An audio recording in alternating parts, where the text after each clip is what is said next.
All right, I guess we'll get started. So good afternoon, everyone. I'm Kelder Summers. I'm the press secretary for the Sewerage and Water Board. My email is ksummers@swbno.org, just so you know. Today we're going to be giving you an update on the boil water and all of the events that led up to us needing to do this. So I'd like to bring to the podium our executive director, Ghassan Korban. Good afternoon, everyone, and we appreciate you being here this afternoon. I'm assuming you can hear me. Um, like Calder said, we're here today to discuss the events that took place last night, and what we're hoping is to bring bring some clarity to the sequence of events that led to the boil water advisory that the city is experiencing today. It is worthy of note that this is the first citywide boil water advisory that we're experiencing for the first time in over 5 years, where it once was the norm. It's now is an anomaly or is an unusual situation. I'd like to give maybe a quick background on how the system works. As many of you know, we have two source of water for the city of New Orleans. We have the East Bank and we have the West Purification Plant. This plant here is the only source for the entire East Bank of the city. And what we have here is 8 pumps, portable water pumps, and at any given day we have 4 of those pumps running at all times. And that was the case last night. We also have those 8 pumps. We have 4 in Claymore, we have 2 in another location, and 2 in a third location. So we have 3 different locations where all 8 pumps exist. So they're very strategically located. Their sources of power are different. And obviously we try to diversify the portfolio for our potable water pumping. And what we have also is 2 water towers, one that is right behind me, that serve as a pressure stabilizer. So we have those 2 towers that help maintain pressure in the system in the case of loss of power or loss of actually pumping ability. And that equates to about 40 minutes of time that we enjoy because of those 2 towers. And last night we did lose power around 7 o'clock from Entergy, and Entergy was the source of power for all the 4 pumps that we were running. Although it was brief, about 3 minutes or so, that outage caused a trip, and it caused all the pumps that were relying on that power to trip offline and stop working. And during that process, our operators, as they are staffed, and we have operators in each of the locations as designed, and last night was no different. We had operators in all the appropriate places with specific designated roles, and everybody knew what the processes and what the protocols are. Immediately after the outage happened and when the power was restored, the operator that was situated or positioned in the Claiborne station started the protocol of initiating what needs to be done in terms of returning the pumping back on, meaning turning the pumps on. And as I said, there were 2 pumps that were running in that pumping station. Within the first 2 or 3 minutes of that protocol, as he was doing his job, as he has done before, he sustained a very, very serious injury, which obviously then he became unable to continue to perform his role.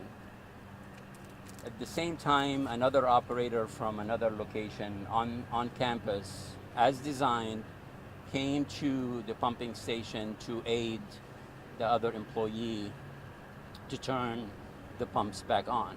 Obviously, that employee discovered his coworker laying on the ground injured, and that obviously and naturally became his first priority.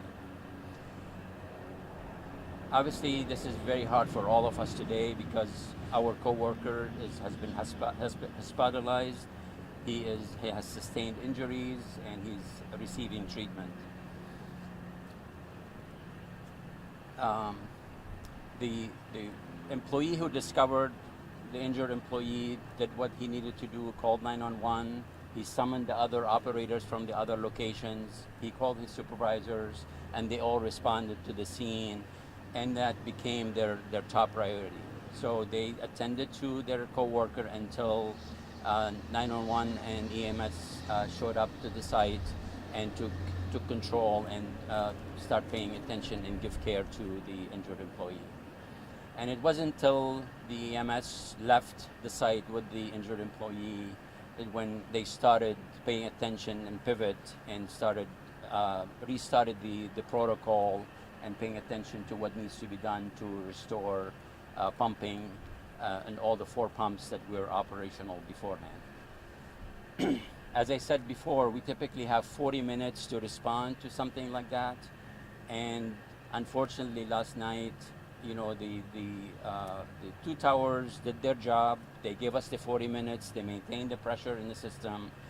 But the 40 minutes had lapsed, and we needed another 10 more minutes to restore all pumping that we needed and restore the pressure.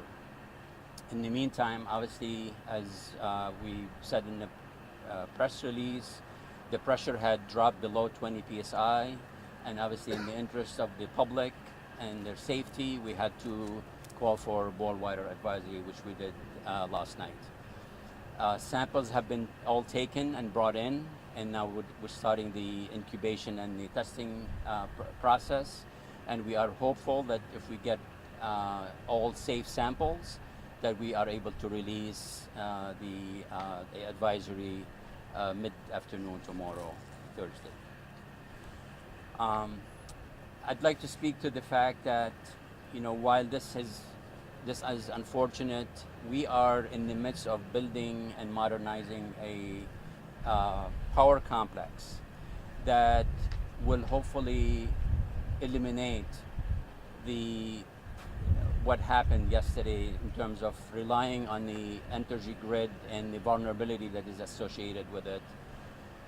So obviously, as the project continues, while we have committed to delivering a substation and the modernization of that is pretty much is on track, and we are delivering that job, but it's predominantly for the drainage operations. It will be there for powering the drainage pumps, so it will be a reliable, dependable source of power for drainage system.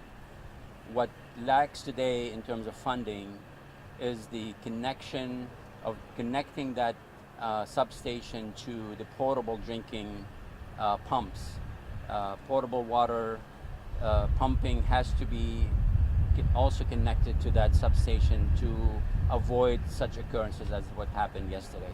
So that funding is not in place, and obviously hopefully will elevate the attention, and we're able to identify sources of funding in order to finish the project as designed. So with that, I'm happy to entertain any of your questions. How long does it normally, under regular circumstances, how long does it take to start the pumps back up, and how long did it ultimately take? Typically less than 40 minutes. So the 40 minutes, these towers have kind of quietly avoided many boil water advisories since they were brought online, because we have situations where we have loss of power or switching of power sources as matter of routine, and we've repeatedly and routinely relied on them, and all well within the 40 minutes. Hence, that no need for boil water advisories in the last 5 or 6 years. So under the best of circumstances, it takes about the time that these are operating. That is correct. 40 minutes is the most we've needed in the past, or less, to restore pumping ability due to outage or other circumstances. And last night you did that in 50 minutes. about 50 minutes due to the situation that I discussed. Yes. What's your confidence level that you would have been able to get the water pressure back up to speed in a normal time had the employee not suffered the injury? Can you tell us a little bit more about the injury and the nature of how that happened? I cannot today discuss anything more than telling you that he suffered or sustained significant injuries, and that's all I'm willing to share this with you today. But I know, had it not been for that incident, we would have been able to restore pumping well within the 40 minutes, and would have been able to avoid the boil water advisory. You know, what a lot of people at home are probably wondering is, how can something as simple as a Mylar balloon take down this city's water system? It would seem that you would have more checks and balances or more safeguards against that, but when you have one balloon that can take down the whole system, isn't there a problem there? Well, that is not the first time that such an occurrence takes place, and I can tell you that could have been one of the reasons why the power complex is really being built, is the reliance on the grid system and its own vulnerability.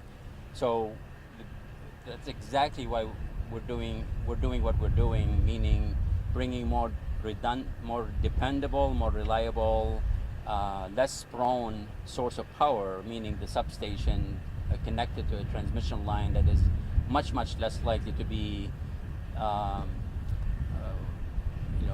experiencing such situations like a Mylar balloon disrupting services.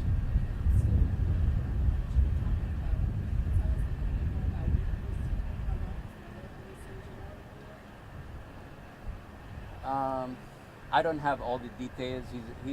He's a veteran of the department, and he's been working with us for a long time. Very well trained, experienced person, and that's all I can tell you today.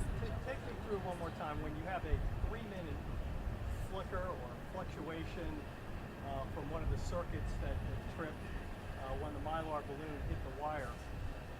Tell me the cascade effect of that and what happened last night. So the power goes off, all the pumps are tripped offline and have to be manually restarted. And in a typical routine procedure, each operator is assigned a certain pump or pumps, and they started their protocol, and they go to those pumps, and once assuming the power is back on, they turn them back on, and it's business as usual and back to normal operation. There was no need to switch to backup power because electricity had already been restored, correct? That is accurate, yes. We're going to take one more question.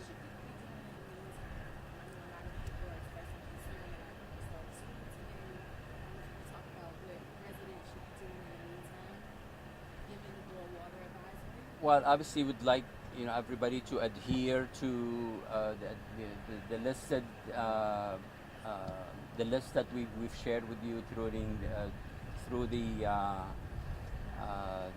the press release that we've shared. Obviously, do not consume water from your faucet without boiling it.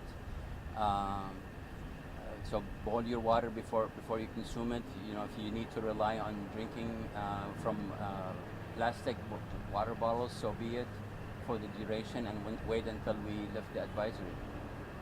And just One to be more. clear, you never went to backup power. You never had to switch to backup power. I'm not sure what you mean by that. Power came back on within 3 minutes, so it was just a matter of turning the pumps back on. Did you have to revert back? Did you have to go to backup? Was there a backup power source? Just power just basically went out. If the outage was a longer duration where we had to find another source of power and turn our turbine on, for example, and rely on it, we would have done that. But again, it came back within 3 minutes, so that So was you not didn't the have to issue. go to reserve That power. is correct. Yeah. All right, Was this this is just the for last here question. or the Algiers plant? Did power out the Algiers plant? We restored power to Algiers, and the operation was normalized. The power did go out to the Algiers plant. Absolutely, because we were feeding Algiers from this source as well. Yes. Last question. Obviously, there have been challenges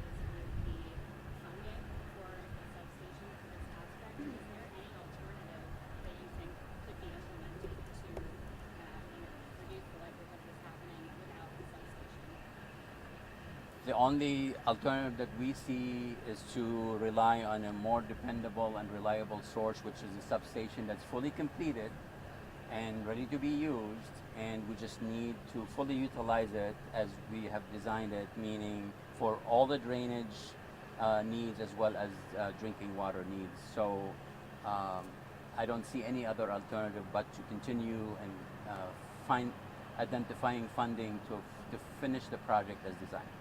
Alright. Thank you all so much for coming. You got my email address if you have any additional questions, or we can share any additional resources with you, graphics or anything like that.